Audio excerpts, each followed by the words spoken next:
Hello everyone, this is Shania with the weekly video for Existentialism Now, with an exclusive interview with one of the doctors from the research facility also known as Unit 731. If you don't know what that is, I'll direct you to the article that we have on our website. Today, I'll be interviewing a man who would like to stay anonymous, who started as a medical assistant, then moved up to doctor in the facility. Hello sir, how are you doing today? I am good. How are you, Shania? I'm good. Thank you for coming on the video today. I'm sure everyone's interested to hear your stories about the research facility. I'm glad to be here. But if I were you, I wouldn't be excited to hear about my experiences. It was pretty gruesome the whole time we were there. I'm sure. Can you tell us first, why did you join the facility? Well, the Japanese Imperial Army basically forced me to do it. It was a time of war and the Lieutenant General Ishishiro was very, let's say, a demanding man. I didn't want to anger him, so I followed the rules of the time. That's understandable. What is one of your most memorable experiences while being there? Well, that would have been my first time being there. I was young, and it was my first time even dealing with a patient. He knew what was coming for him, knew why he was there, so he didn't struggle, or didn't even scream at all, which kind of shocked me because we never used anesthetic. Right, if it were me, I'd be terrified. I'd be screaming and struggling the whole way there.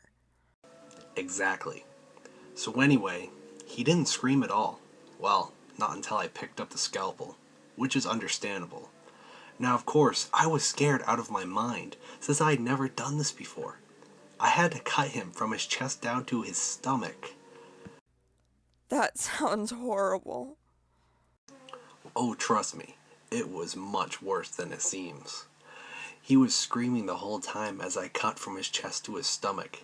His face was twisted in agony, and he was screaming like he was being murdered, which, well, he was.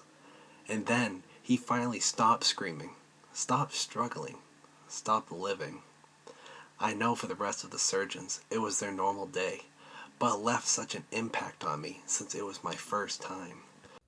Was there a specific reason for this victim, or were they just doing it because they could? Yes, he was a victim for a reason. He was purposely infected with a plague that they were planning on using in bombs for World War II. Now, why cut him open, you ask? Because they wanted to see what this sort of plague does to a man's insides. Wow, that sounds completely horrible. Are there any other procedures that you remember? Well, this one time, I don't remember the specifics about it, but they were looking to figure out a cure for frostbite. So in the dead of winter, they made me help herd the people outside, and then myself and some other assistants tied them together to a pole sort of thing so they couldn't move.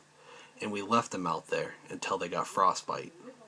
Eventually, some of their limbs fell off, and of course the doctors couldn't fix frostbite.